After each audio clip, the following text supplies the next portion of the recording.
Nuclear power plants are thermal power stations which generate electrical energy from heat. They consist of numerous buildings and facilities, the most important of which are as follows. The turbine building houses several turbines as well as the generator necessary for electrical power generation. The containment building where the nuclear reactor is housed is made of meter-thick reinforced concrete. Inside this building, nuclear reactions take place where water is heated up.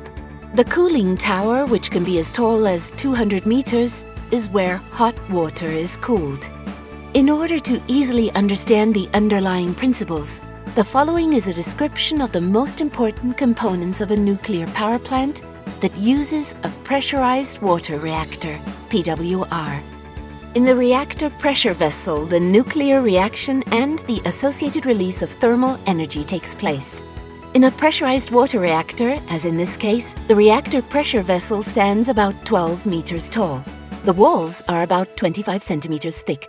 Inside is where the fuel assemblies can be found. In pressurized water reactors, about 150 such assemblies are installed. A single fuel assembly is composed of many fuel rods. A fuel rod is about 5 meters in length and has a diameter of about 23 centimeters. The actual nuclear fuel is found inside of each fuel rod.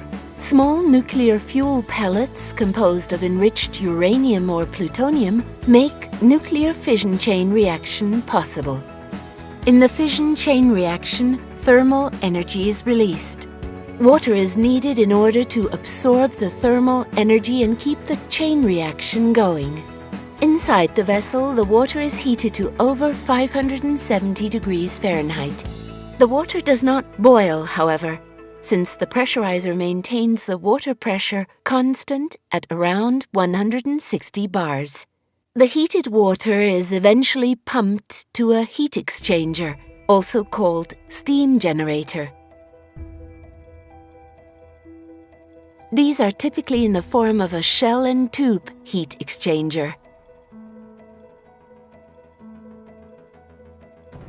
Hot water flows through the U-tubes, heating up the metal of the pipes